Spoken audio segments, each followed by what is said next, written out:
কুকিংয়ে আপনাদের সবাইকে স্বাগত। আজকে আমি আপনাদের সঙ্গে একটি রেসিপি শেয়ার করব আলু ফুলকপির কষা। আর এই আলু ফুলকপির কষা কিন্তু খেতে ভীষণই ভালো লাগে। আর বাড়িতে যদি মাছ মাংস না থাকে তবে কিন্তু এই রেসিপিটি আপনারা অবশ্যই একবার ট্রাই করতে পারেন। এই রেসিপিটি কিন্তু মাছ মাংসের স্বাদকেও হার মানায়। তো এই রেসিপিটি বানাতে এখানে আমার উপকরণ লাগছে, এখানে একটা বড় সাইজের ফুলকপি আমি কেটে ধুয়ে নিয়েছি আর এভাবে একটু বড় বড় টুকরো করেই কেটে নিয়েছি। এখানে রয়েছে দুটো বড় সাইজের আলু, আলুগুলোকে আমি একটু বড় টুকরো করে কেটে নিয়েছি। এখানে রয়েছে দুটো মিডিয়াম সাইজের পেঁয়াজ, পেঁয়াজগুলোকে আমি বেশ কুচি করে নিয়েছি। রয়েছে ধনেপাতা কুচি। এখানে রয়েছে দুটো টমেটো, টমেটোগুলোকে আমি পাতলা করে একটু লম্বা লম্বা করে এভাবে কেটে নিয়েছি। এখানে রয়েছে এক বাটি কড়াইশুঁটি। নুন রয়েছে পরিমাণ মতো, হলুদ গুঁড়ো 1 চা চামচ, জিরে গুঁড়ো 1 চা চামচ, ধনে গুঁড়ো 1 চা চামচ, লঙ্কা গুঁড়ো রয়েছে 1 চা চামচ, গরম মশলা গুঁড়ো 1/2 চা চামচ, আদা বাটা রয়েছে 1.5 চা চামচ, রসুন বাটা 1 চা চামচ। এখানে রয়েছে 4টে কাঁচা লঙ্কা। এখানে ফোড়নের জন্য রয়েছে শুকনো লঙ্কা, এলাচ, দারচিনি। তো এখানে আমি রান্নাটা করার জন্য একটি কড়া বসিয়ে দিয়েছি আর কড়াতে দিয়ে দিয়েছি বেশ কিছু পরিমাণ সর্ষের তেল। আর এখানে আমি পুরো রান্নাটাই করছি সর্ষের তেলে। আর এখানে তেল গরম হয়ে এলে এখন আমি এতে দিয়ে দিচ্ছি একে একে ফুলকপির টুকরোগুলোকে। ফুলকপির টুকরোগুলো দিয়ে উনুনের আঁচটা হাই ফ্লেমেতে রেখে এভাবে নেড়ে চেড়ে নিয়ে বেশ লালচে করে একটু ভেজে নেব।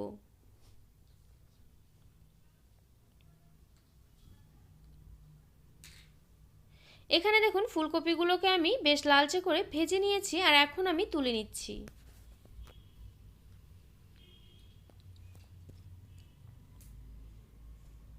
ফুলকপিগুলোকে তুলে নিয়ে এখন আমি এ তেলেতেই দিয়ে দিচ্ছি কেটে রাখা আলুর টুকরোগুলোকে। আর আলুর টুকরোগুলোকে কিন্তু আমি উনুনের আঁচটা মিডিয়াম ফ্লেমেতে রেখে নেড়ে চেড়ে নিয়ে লালচে করে ভেজে নেব। আর আলুর টুকরোগুলো ভাজার সময় আমি উনুনের আঁচটা মিডিয়াম ফ্লেমেতে করে নিচ্ছি, যেহেতু আলু থেকে কোনো রকম জল ছাড়ে না, যার জন্য কিন্তু আলুগুলো খুব সহজেই পুড়ে যায়। তো এখানে দেখুন আলুগুলো আমি লালচে করে ভেজে নিয়েছি আর এখন আমি তুলে নিচ্ছি।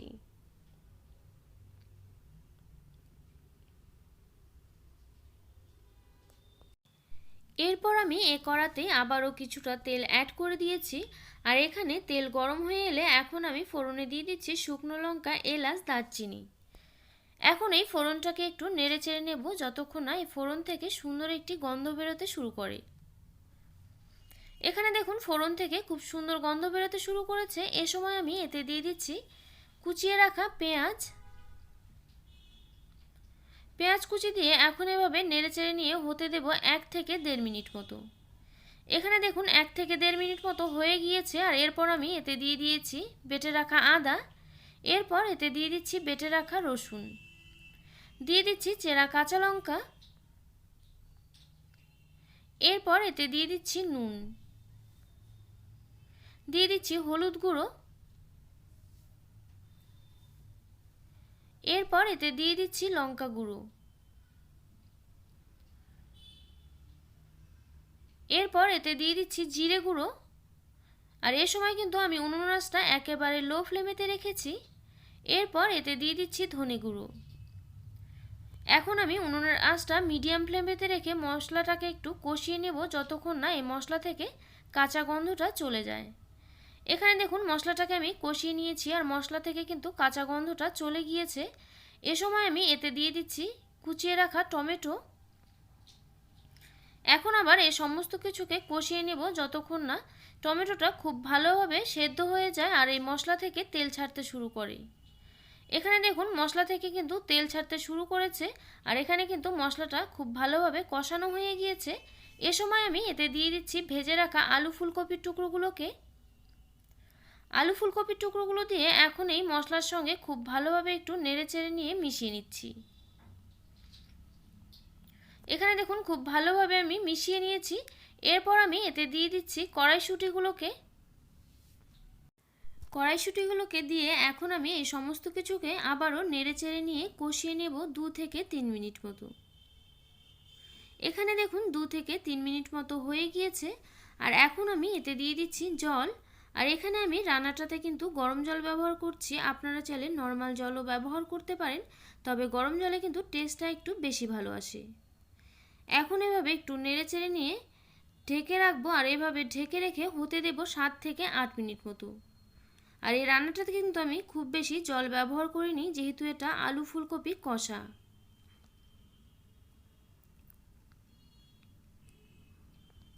এখানে দেখুন 7 থেকে 8 মিনিট মতো হয়ে গিয়েছে। আর এখন আমি ঢাকনাটাকে তুলে নিচ্ছি।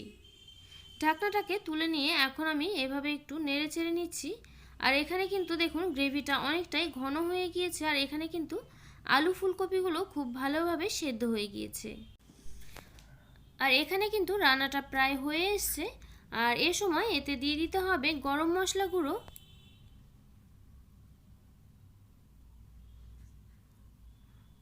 গরম মশলা গুঁড়ো দিয়ে এখন আমি খুব ভালোভাবে একটু নেড়ে চেড়ে নিয়ে মিশিয়ে নিচ্ছি।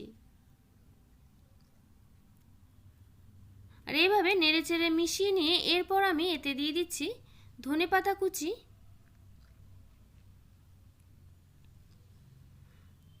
ধনেপাতা কুচি দিয়ে এখন আমি আবারও একটু নেড়ে চেড়ে নিয়ে খুব ভালোভাবে একটু মিশিয়ে নিচ্ছি। আর এইভাবে নেড়ে চেড়ে মিশিয়ে নিয়ে এখন আমি উনুনের আঁচটা একেবারে লো ফ্লেমেতে করে এভাবে ঢেকে রেখে হতে দেব 2 মিনিট মতো।